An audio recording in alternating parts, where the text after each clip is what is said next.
नमस्कार, मैं हूं अमित शर्मा और आपके साथ फिर से मौजूद हूं कैपिटल खबर के विशेष कार्यक्रम स्पॉटलाइट विद सिद्धार्थ मिश्रा में। हमारे साथ हैं वरिष्ठ पत्रकार श्री सिद्धार्थ मिश्रा जी। सर नमस्कार, बहुत बहुत स्वागत है आपका। नमस्कार अमित जी, नमस्कार जी सर, दिल्ली चुनाव की सरगर्मियां बहुत जोरों पर हैं। सभी पार्टियों की तरफ से जितने भी उम्मीदवार थे सबका नामांकन हो गया है और अब मैदान बिल्कुल साफ है। कौन कहां किसके खिलाफ खड़ा है ये तस्वीर बिल्कुल साफ हो गई है और मुकाबला त्रिकोणीय है इस बार। आम आदमी पार्टी के सामने भारतीय जनता पार्टी मजबूती से खड़ी और कांग्रेस भी बहुत मजबूती से दिल्ली चुनाव में मुकाबला करते दिखाई पड़ रही है। कैंपेन सर जो सभी पार्टियां चला रही हैं, एक कहें कि कैंपेन वॉर सभी पार्टियों के बीच चल रही है। दिल्ली के जितने भी चौक चौराहे हैं वहां पर हमें पोस्टर दिखाई पड़ रहे हैं चुनाव से संबंधित, और इसके साथ साथ सोशल मीडिया पर भी बहुत जबरदस्त कैंपेन चला रही हैं सभी पार्टियां। सबके अपने अपने स्लोगन हैं, अपने अपने तरीके हैं। जहां बीजेपी कह रही है कि इस बार दिल्ली आम आदमी पार्टी से ब्रेकअप करेगी, वहीं आम आदमी पार्टी कह रही है कि अगर किसी दूसरी पार्टी की सरकार आई तो मुफ्त की बिजली मिलना बंद हो जाएगा। और इसके साथ साथ कांग्रेस भी कई तरह के लुभावने वादे जनता से कर रही है। सर कैसी तस्वीर दिख रही है आपको? किस तरह की ये कैंपेन वॉर है और किधर जा रही है ये?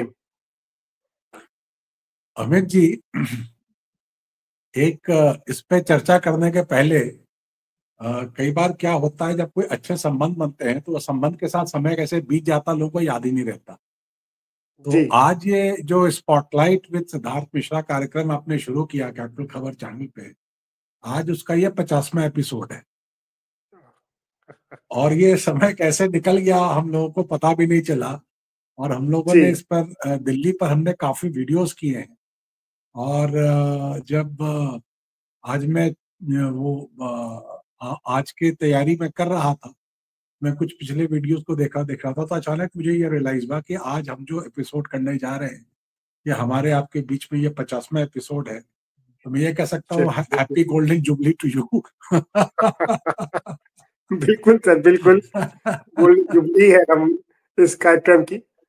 और पहला माइलस्टोन जो है कहिए तो वहां हम लोगों ने कदम रखा है। और हम ये भी कह सकते हैं कि दर्शकों का हमें बहुत ही सहयोग मिला है और जी बिल्कुल, काफी ट्रैक्शन मिला है, काफी रिस्पॉन्सेस मिले हैं। तो खैर ये बात तो हो गई, अब अपने प्रोग्राम की बात हो गई। अब हम जो जिसलिए दर्शक हमसे जुड़ते हैं उसके बारे में बात करें तो मैं एक तरह से जो आपके पास जो एक स्लाइड मैंने आज शेयर किया है, जो पहली स्लाइड है जिसे आप थंबनेल भी कहते हैं, उसके अंदर आपने देखे तो हमने इसी पर कैंपेन स्ट्रैटेजी की कंपैरेटिव स्टडी की है। और अगर वो आप स्लाइड दर्शकों को दिखाएंगे तो मैं उसको थोड़ा एक्सप्लेन कर देता हूं उनके लिए। जी, आम आदमी पार्टी जो रूलिंग पार्टी है, सबसे पहले उसको लेते हैं कि आम आदमी पार्टी इस चुनाव में आई है जब, तो आम आदमी पार्टी के सामने जो कहते हैं वो सबसे बड़ा चैलेंज क्या है, एक सिटिंग पार्टी के खिलाफ सबसे बड़ा चैलेंज क्या होता है। आम आदमी पार्टी के पीछे सबसे बड़ा चैलेंज है कि उसके खिलाफ एंटी इनकम्बेंसी का चैलेंज है। और एंटी इनकम्बेंसी का चैलेंज इसका 2 लेवल पर है। एंटी इनकम्बेंसी का चैनल एक तो इसके एमएलए के लेवल पर है, जो इसके एमएलए मतलब 62 एमएलए उसके अभी थे, पिछली बार 67 थे, इस बार 62 एमएलए थे इनके। तो एमएलए का एक चैलेंज है कि भाई ये एंटी इनकम्बेंसी जो उनके लोकल एमएलए के खिलाफ जो एंटी इनकम्बेंसी है, और दूसरा सरकार के खिलाफ। सरकार को काफी करप्शन के केसेस में लिप्त पाया गया है, ऐसे एलिगेशन है और काफी प्रूफ्स भी हैं। और जो इनके प्रमुख नेता हैं, जो पार्टी के प्रमुख नेता हैं, अरविंद केजरीवाल, मनीष सिसोदिया और सतिंदर जैन, जो टॉप 3 के नेता हैं, ये तीनों जेल होकर के आए हैं और इनको क्लीन चिट नहीं मिला है। ये हालांकि कहते हैं कि हमें क्लीन चिट मिल गया, इन्हें कोई क्लीन चिट नहीं मिला है। इन्हें बेल मिला है क्योंकि चार्जशीट फाइल हो चुकी है केसेस के अंदर, और अब इन्हें जेल में रखने का कोई औचित्य नहीं था, तो इनको बेल पर ये बाहर आ गए। लेकिन इनके ऊपर सरकार कोर्ट ने तमाम बंदिशें लगा रखी हैं कि आप बाहर ट्रैवल नहीं सकते हैं, कर सकते हैं, ऑफिशियल ऑफिस नहीं अटेंड कर सकते हैं, ऑफिशियल फाइल्स को डील नहीं कर सकते हैं। तो एक तो ये बात है इनके ऊपर कि इनके ऊपर जो करप्शन के जो चार्जेस हैं ये बहुत बड़ा anti incumbency party as such के ऊपर है, खास करके ऐसी पार्टी के लिए जो एंटी करप्शन के प्लेटफॉर्म पे चल करके यहाँ तक पहुंची। लेकिन वो तो इतिहास की बात होगी, क्योंकि 2015 के चुनाव से ही उसने इस प्लेटफॉर्म को छोड़ दिया था, एंटी करप्शन के प्लेटफॉर्म को छोड़ दिया था। तमाम तरह तरह के लोग वो उसने पार्टी में शामिल कर लिया। तो अब उसने जो उस पर जो 2 कदम उठाए हैं, वो सबसे बड़ा कदम जो एंटी इनकम्बेंसी को बीट करने के लिए, पहला कदम तो उसने ये उठाया कि उसने करीब अपने 20 करीब एमएलए चेंज कर दिए। 20 करीब एमएलए को उसने ड्रॉप किया है। हालांकि ये एमएलए नॉन एंटिटीज हैं, मतलब लार्जर पब्लिक डोमेन में नॉन एंटिटीज हैं, इनके बारे में कोई ज्यादा जानता नहीं है, लेकिन लोकल लेवल पर इन लोगों का कनेक्ट नहीं रहा, इन एमएलए से कनेक्ट नहीं रहा है, तो इस कारण से ये 20 के करीब एमएलए इन्होंने चेंज किए हैं इस चुनाव। और जो इनके जो बड़े नेता हैं थे, एक तो इनके जो बड़े नेता कैलाश गहलोत, जो इनके पार्टी के 4थे नंबर के नेता या 5वें नंबर के नेता हम कह सकते थे, ये पार्टी को छोड़ के चले गए हैं और भारतीय जनता पार्टी उन्होंने ज्वाइन कर लिया है। और उसके बाद जो इनके जो अरविंद केजरीवाल के बाद जो सबसे कद्दावर देता है मनीष सिसोदिया, उन्होंने अपनी कॉन्स्टिट्यूंसी चेंज कर ली है। तो इस तरह से एक इन्होंने स्ट्रेटेजाइजिंग किया है कि जो कॉन्स्टिट्यूंसी पर जो कहते हैं ना, जो खिलाड़ी जो मार्किंग जो करते हैं, वो मार्किंग उन्होंने करने की कोशिश की है कि उनको सही सही जगहों पे इनको बैठाया जाए, जिससे कि कैंडिडेट्स के लेवल पर इनको वो एंटी इनकम्बेंसी इनकी काफी हद तक रिड्यूस हो जाए। ये एक कोशिश इनकी रही। एक बात तो ये हो गई। अब दूसरी बात हो गई कि जो है सो इन्होंने जो इनके जो ग्रुप्स हैं, जो इनके जो इनके जो इनका जो एक जो इनका नेचुरल वोटर ग्रुप के रूप में, देखिए हर एक पार्टी का एक नेचुरल वोटर ग्रुप होता है। तो इनके पार्टी का नेचुरल वोटर ग्रुप जो है सो वो लो इनकम ग्रुप के लोगों को देखा गया है, और जो स्लम ड्वेलर्स है, अनऑथराइज कॉलोनी के लोग हैं, और बैकवर्ड नेबरहुड्स के लोग हैं, इन लोगों को इनके नेचुरल वोटर के रूप में देखा जाता है।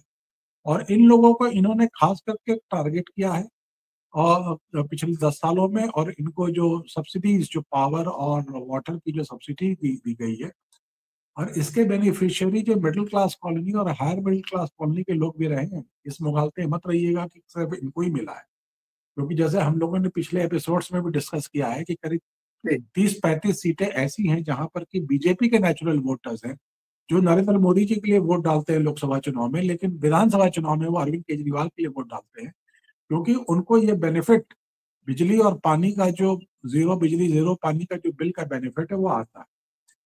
तो ये तो उसने उसके वो जो फ्रीबी वाला जो है, रेवड़ी वाला जो उनका एक जो एक एक क्या कहते हैं, एक जो उनका एक उनका वेल टेस्टेड मिसाइल जो है, उसको उन्होंने बरकरार रखा है, और उस पर थोड़ा उन्होंने वैल्यू ऐड किया है। उनमें थोड़ा वैल्यू ऐड किया है, वो इस करके किया था, जो उन्होंने एक कैंपेन चलाया था कि रजिस्ट्रेशन कैंपेन में महिलाओं को हम 2100 रुपया महीना देंगे, और 2100 रुपया महीना देंगे, और उसका उन्होंने रजिस्ट्रेशन भी शुरू कर दिया था। तो मोटा मोटी हम ये कहें कि आम आदमी पार्टी ने 3 लेवल पर अपनी एंटी इनकम्बेंसी को उन्होंने कंट्रोल करने की, काउंटर करने की कोशिश की है। और दूसरा जो उनका वेलफेयर स्कीम्स जो दिल्ली में चल रहा है, जिसको कि वो जिससे कि वो अपने नेचुरल वोटर को टारगेट करते हैं, उसको भी कंसोलिडेट करने की कोशिश की। अब आप वहां जाए भारतीय जनता पार्टी के ऊपर, तो भारतीय जनता पार्टी मेन विपक्ष रही है, और दिल्ली में भारतीय जनता पार्टी 1958 से सत्ता के बाहर है। मतलब आज 27 साल उनको सत्ता से बाहर हुए हो गए, और इस बार अगर चुनाव हार जाते हैं तो वो 3 डिकेड सत्ता के बाहर दिल्ली से रह जाएंगे। और ये दिल्ली से 3 डिकेड सत्ता के बाहर आ जाएंगे, और ऐसी स्थिति में रहेंगे जबकि ये लोकसभा की सीटें जीत जाते हैं, 7 की 60 सीट 2014 में जीती, 2019 में जीता, 2024 में जीता, लेकिन विधानसभा हार जाते हैं। ये कॉरपोरेशन 2017 में कॉरपोरेशन भी जीत गए, 2012 में भी जीते, 2017 में भी कॉरपोरेशन जीते, और उसके बाद फिर ये 2008 में भी कॉरपोरेशन जीते थे, 2007, 2012, 2017, 2022 में भी नेक एंड नेक फाइट रहा। ऐसा नहीं था कि बिल्कुल ये आम आदमी पार्टी ने उड़ा दिया, बिल्कुल नेक एंड नेक फाइट रहा उसमें, कॉरपोरेशन की लड़ाई में। तो ये कहते हैं कि ये बड़ी फ्रस्ट्रेटिंग पोजीशन है भारतीय जनता पार्टी के लिए कि ये लोकसभा चुनाव जीत जाते हैं, कॉर्पोरेशन जीत जाते हैं, लेकिन विधानसभा में बिल्कुल उनकी धज्जी उड़ा दी जाती। तो ऐसी स्थिति में इन्होंने इस बार एक कंसर्टेड ऑफर ये किया। पहले शुरुआत तो ये की, उन्होंने टारगेट किया है इनके प्रोमिसेस के ऊपर और कहा है, और एक कंपैरेटिव आप देखेंगे तो पूरे शहर में पोस्टर्स लग रहे हैं और बैनर्स लग रहे हैं, और ये मेरे ख्याल से आम सोशल मीडिया के माध्यम से भी और इसके माध्यम से लोगों तक पहुंचाया जा रहा है कि भाई इन्होंने ऐसी ही प्रोमिसेस दिल्ली में पहले भी की थी और कई प्रोमिसेस को फुलफिल नहीं किया। और ये भी कह रहे हैं कि पंजाब में भी इन्होंने इस तरह के प्रोमिसेस की थी लेकिन वहां भी फुलफिल नहीं किया। जी ये कह बिल्कुल। रहे हैं कि भाई जो एडिशनल प्रोमिसेस लेकर के आपके लिए आ रहे हैं, इन प्रोमिसेस पर आप मत जाइएगा, क्योंकि इन प्रोमिसेस को ये फुलफिल, इन्होंने पास्ट में भी कई प्रोमिसेस को फुलफिल नहीं किया है और फ्यूचर में भी इन प्रोमिसेस को फुलफिल नहीं कर पाएंगे। जी। दूसरी बात, उन्होंने एक इमोटिव एलिमेंट पर खेलना बहुत शुरू किया है कि दिल्ली में तो आप जानते हैं दिल्ली के समय दुर्दशा हुई पड़ी है, खास करके इन कॉलोनीज जहां से अरविंद केजरीवाल जी को वोट मिलता है, वहां पर सीवर की प्रॉब्लम है, रोड की प्रॉब्लम है, तमाम तरह की प्रॉब्लम्स वहां पर इन कॉलोनीज के अंदर बनी हुई है। तो यहाँ पर इन्होंने जो एक स्ट्रैटेजी खेला है वो खेला है कि वो शीश महल की स्ट्रैटेजी है कि भाई ये आदमी, ये जो पार्टी है जो अपने आप को लोकल मासेस के साथ आइडेंटिफाई करती है, ये लोग तो खुद बड़े बड़े लग्जरी में रह रहे हैं, अटमोस्ट लग्जरी में रह रहे हैं, और और आपको मजबूर कर रहे हैं बिल्कुल फिल्दी सिचुएशन में, नरकीय स्थिति में आपको रहने के लिए मजबूर कर रहे हैं। तो यहाँ पर ये एंटी इनकम्बेंसी जो लोकल एमएलए के खिलाफ है, लोकल काउंसलर के खिलाफ है, वो जनरेट कर रहे हैं। और कुछ कॉन्स्टिट्यूंसीज के जो एमएलए, जो मुझे बताया गया और जो मेरी समझ भी आई है, जो मैंने टाटा की एनालिसिस की है, तो उन उन जी कॉन्स्टिट्यूंसीज के इन्होंने एमएलए को ज्यादा चेंज किया है जहां पर के इस तरह के डेवलपमेंट के इश्यूज हैं और सिविक सिविक क्राइसिस के इश्यूज हैं, वहां के एमएलए को इन्होंने ज्यादा चेंज किया है। उन कॉलोनीज के एमएलए को ज्यादा चेंज किया है कि जो जो लोकल एक गुस्सा एमएलए के खिलाफ था वो उसको आम आदमी पार्टी ने कम करने की कोशिश की है। लेकिन बीजेपी इसी पर प्रेशर बना रही है कि वो जो लोकल, जो एक लैक ऑफ डेवलपमेंट जो है, नारकीय स्थिति जो बनी हुई है कि भाई वहां पर आप देखिए, आप बिजली पानी, बीजेपी ये कह रही है कि आपको हम बिजली पानी हम भी मुफ्त देंगे, लेकिन आपको इस नारकीय स्थिति से हम बाहर निकालें। एक तो बीजेपी का ये टारगेट है। तीसरा, इन्होंने इस बार एज ए स्ट्रैटेजी जो मैं कह लूं कि जो 6 महीना पहले लोकसभा चुनाव हुए, 6 महीना पहले लोकसभा चुनाव हुए, तो उन्होंने अपने 6 एमपीज को चेंज कर दिए। अपने 6 एमपीज को उन्होंने चेंज किया और 6 एमपी को उन्होंने जो चेंज किया है, उन 6 एमपीज में से उन्होंने 6 एमपी में से उन्होंने 2 एमपी 2 एमपी को तो उन्होंने चुनाव में उतार दिया। 6 एमपी में से 2 एमपी को उन्होंने इस चुनाव में एमएलए की सीट से उतार दिया, और ये काफी दोनों हेवीवेट नेता हैं। साहब सिंह वर्मा के पुत्र प्रवेश वर्मा है जो 2 टर्म एमपी रहे वेस्ट दिल्ली से, उनको नई दिल्ली सीट पर अरविंद केजरीवाल के खिलाफ उतार दिया है। और रमेश बिधूड़ी जो कि साउथ दिल्ली से एमपी रहे और वही 2 टर्म के एमपी रहे और उसके पहले कई टर्म एमएलए रहे, 2 टर्म एमएलए रहे, उनको उन्होंने, जी आतिशी जो अभी चीफ मिनिस्टर, उनके खिलाफ कालका जी के सीट से उतार दिया है। और इस तरह के कई और हेवीवेट्स को उन्होंने, जो पार्टी के हेवीवेट फंक्शनरी हैं, दुष्यंत कुमार गौतम है जो बड़े दलित फेस हैं बीजेपी के, एआईसीसी जो है उनके, बीजेपी के नेशनल जनरल सेक्रेटरी हैं, उनको चुनाव में उतारा है। कई पूर्व अध्यक्षों को, सतीश उपाध्याय जैसे व्यक्ति को उतारा है। आशीष सूद जो कि पार्टी के प्रभारी रहे कश्मीर में और कई ऐसे ऐसे स्टेट्स में, उनको उतारा है। तो इन्होंने कैंडिडेट भी काफी सीटों पर, कम से कम फर्स्ट लिस्ट के सीट में जो कैंडिडेट इनके थे, बड़े भारी भरकम कैंडिडेट इन्होंने चुनाव में उतारे हैं। और कि कहीं से भी चुनाव लड़ने में कोई त्रुटि ना रह जाए। सिटिंग एमएलए जो पिछले 7 एमएलए जो चुनाव जीते थे, इनके 8 एमएलए, उनको भी इन्होंने रिटेन करने की कोशिश की है, एक्सेप्टिंग रणबीर सिंह बिधूड़ी जो कि चुनाव जीत करके लोकसभा में चले गए थे, उन सबको इन्होंने टिकट दे ही दिया है। जो कुछ लोग दूसरी पार्टियों से टूट करके इनकी पार्टी में आए, जैसे कैलाश गहलोत, जो कि मिनिस्टर थे 1-2 महीना पहले तक अरविंद केजरीवाल की सरकार में, उनको उन्होंने टिकट दिया है।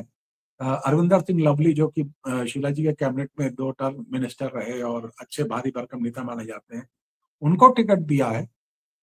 इस तरह से राजकुमार चौहान जो शीला जी के टाइम में कांग्रेस में थे, शीला जी के टाइम में मिनिस्टर थे, उनको टिकट दिया है। इस तरह से कई लोगों को इन्होंने ऐसे भारी भरकम कैंडिडेट पे उतारे हैं जिससे कि जो जमीन की लड़ाई है, जहां जो एमएलए से लड़ने की लड़ाई है, वहां पर उनका कैंडिडेट कमजोर ना पड़े, उनका एमएलए कमजोर ना पड़े और ये लड़ाई है अच्छी लड़ जाए, ये इनकी कोशिश रही है। तो ये तो रही बीजेपी की स्ट्रैटेजी की। एक तो वो उसके ऊपर वो जो उनका जो उनका जो मतलब जो आम आदमी पार्टी का जो फ्रीबी का जो मिसाइल है, उसके खिलाफ उन्होंने मिसाइल शील्ड लगाया है बीजेपी ने, ये कहते हुए कि हम सारे कम्युनिटीज आपको देंगे, और कैंडिडेट्स लेवल पर उन्होंने भारी भरकम कैंडिडेट उतारे हैं।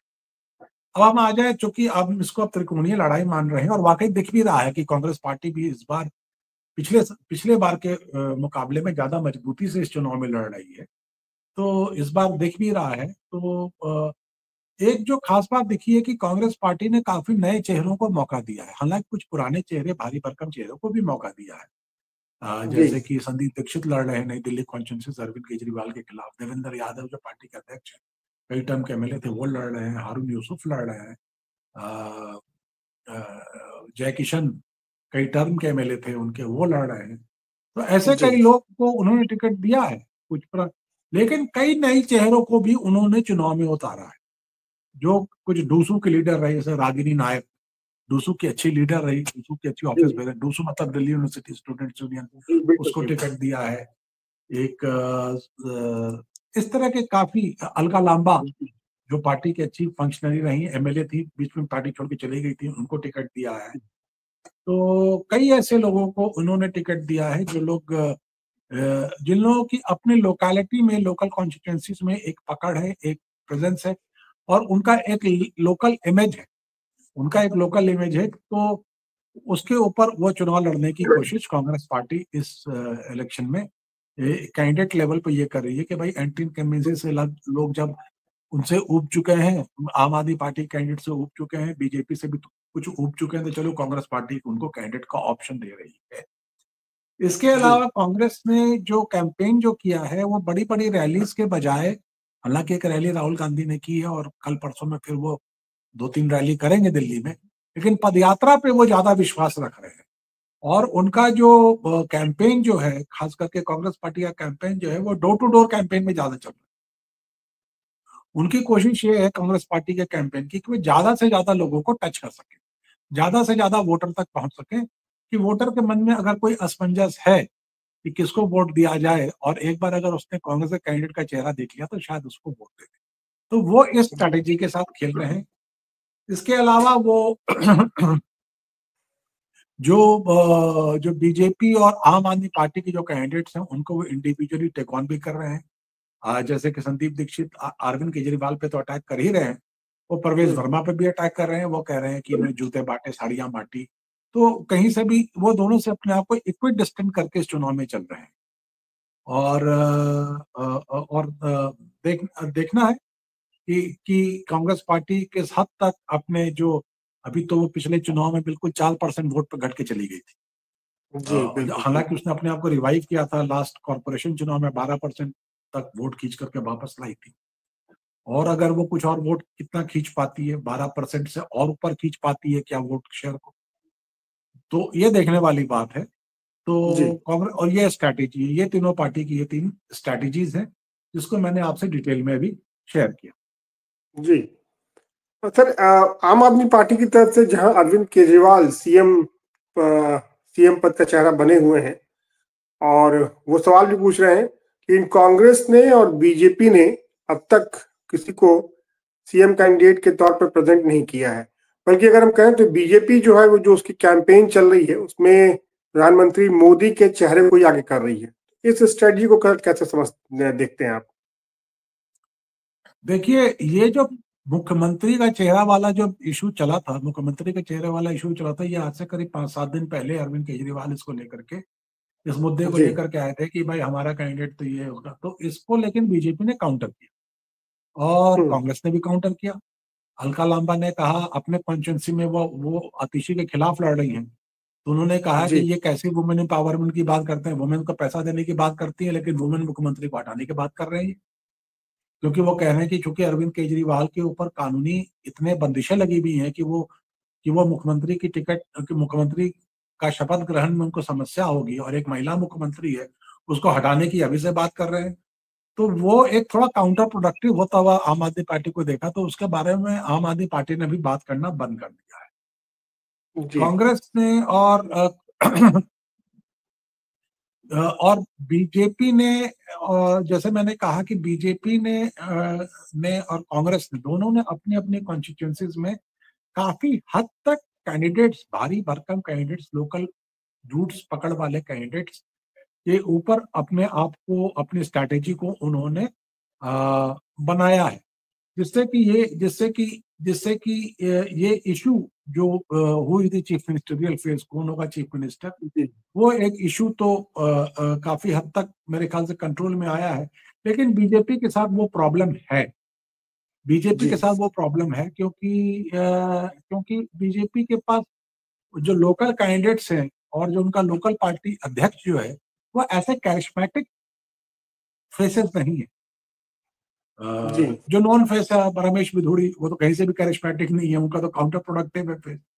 प्रवेश वर्मा ने बोलना शुरू किया है लेकिन वो, उनमें भी वो कैरिश्मा मैं नहीं कहूंगा उनका।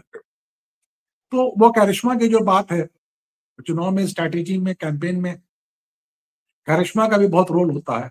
तो मेरे ख्याल से उनके जी पास सबसे ज्यादा कैरिस्मेटिक फेस जो है सो वो प्रधानमंत्री जी का है। तो नरेंद्र मोदी के चेहरे को सामने लड़के ही वो चुनाव लड़ना चाहते हैं। और अभी मेरे ख्याल से कैंपेन में आज 10 दिन बाकी है, 10-12 दिन बाकी है, और काफी बड़े बड़े नेता उन्होंने कैंपेन में नॉनसेंस। उतार दिया है। योगी जी आदित्यनाथ का कैंपेन शहर में शुरू हो गया है, क्योंकि योगी जी आदित्यनाथ का स्टेट नेबरिंग स्टेट है, ट्रांस यमुना में काफी लोग, काफी कॉन्स्टिट्यूंसीज हैं जो कि नेबरिंग कॉन्स्टिट्यूंसीज है हम्म, उत्तर प्रदेश की। और एक उन्होंने कंपैरेटिव ये शुरू कर दिया कि भाई नोएडा की सड़कें इतनी अच्छी हैं, गाजियाबाद की सड़कें इतनी अच्छी हैं, तो तुम्हारे दिल्ली की सड़कें टूटी हुई क्यों हैं, वहां पर स्थिति इतनी खराब क्यों है। तो एक कंपैरेटिव स्टडी कर दिया है। कुछ राशन को लेके भी चल रहा है, यूपी में तो राशन हम्म, बड़े आराम से लोगों को मिल रहा है, दिल्ली में राशन मिलने में समस्या है।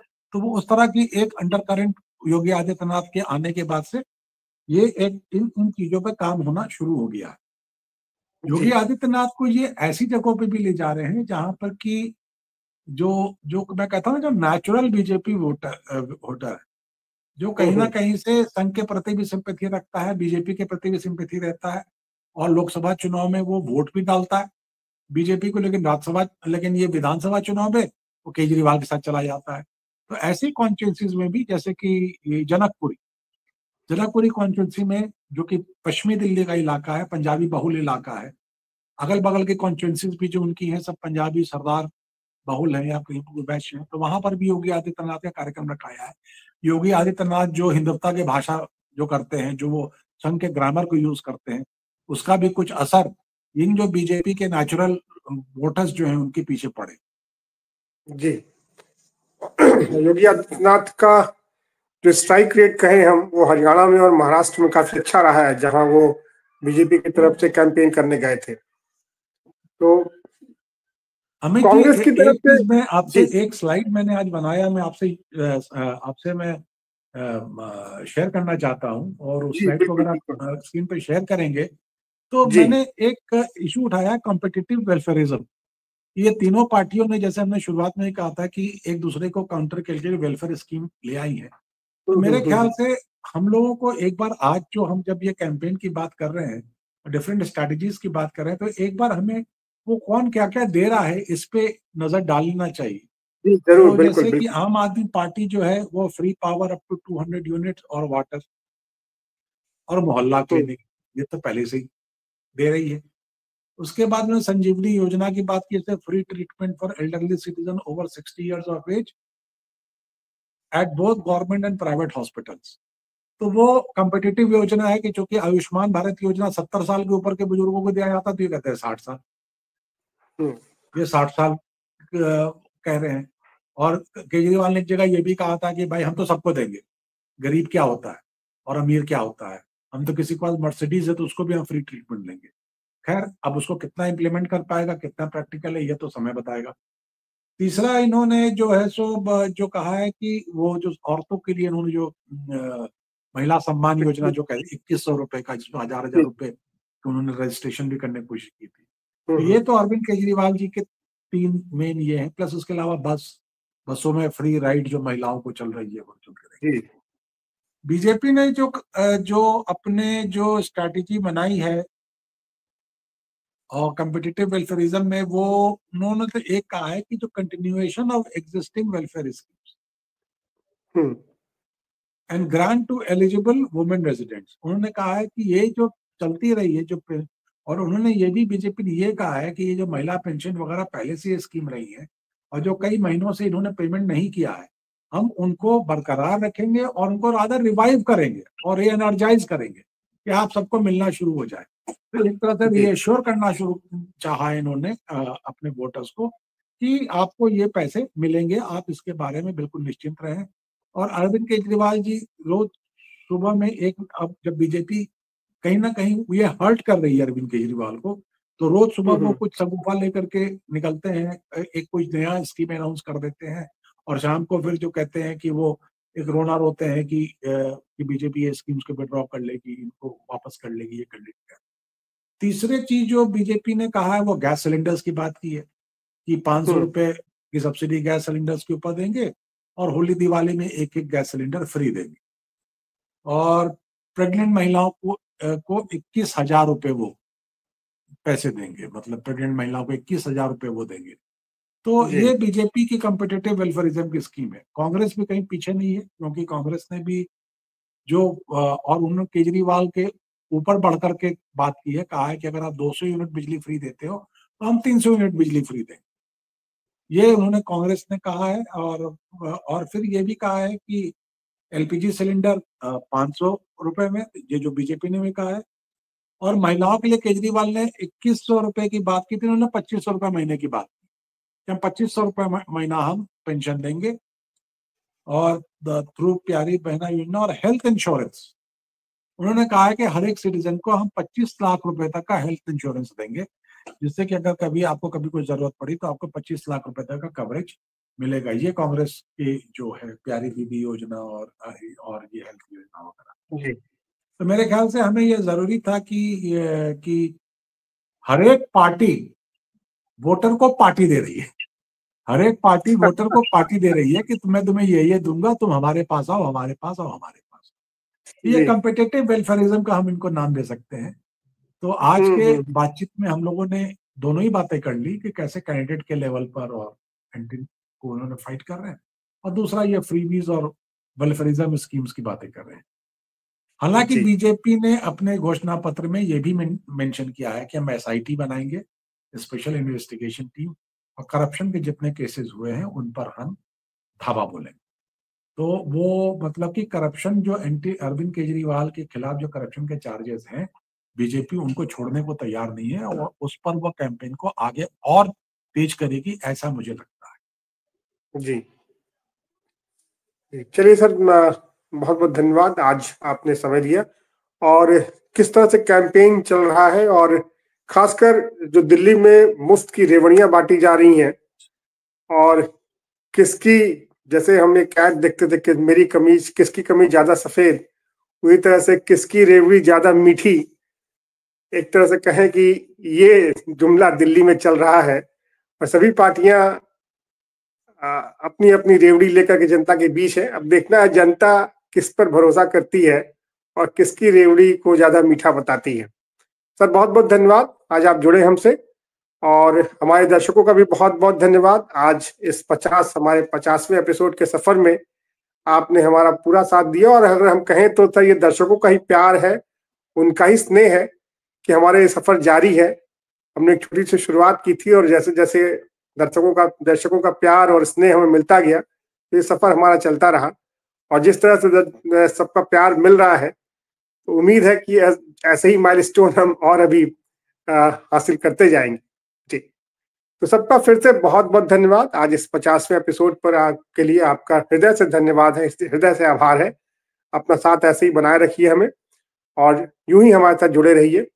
सर, आप अपना इतना कीमती समय देते हैं इस प्रोग्राम के लिए, इसके लिए आपका भी बहुत हृदय से आभार है कि जो तमाम राजनीतिक मुद्दे होते हैं जो हमारी जो मेन स्ट्रीम मीडिया छोड़ देती है, जिन्हें हम कोशिश करते हैं कि उन्हें लोगों के सामने लाएं, और बहुत बखूबी आप ये काम कर रहे हैं और बहुत ही कुशलता से, और बहुत जो आपका विशाल अनुभव और राजनीतिक मामलों पर जो आपकी पकड़ रही है, वो जाहिर सी बात है बहुत बखूबी तमाम चीजों को समझती है। और जो अपनी पैनी दृष्टि है, जो आपकी, जैसे मैं कहता हूँ आपके लिए कि once a reporter is always a reporter, तो जो आपकी रिपोर्टिंग टाइम के जो गुर और जो कुशलता थी वो साफ साफ दिखाई पड़ती है। सर, आपका भी हृदय से धन्यवाद, और आज के लिए इतना ही सर।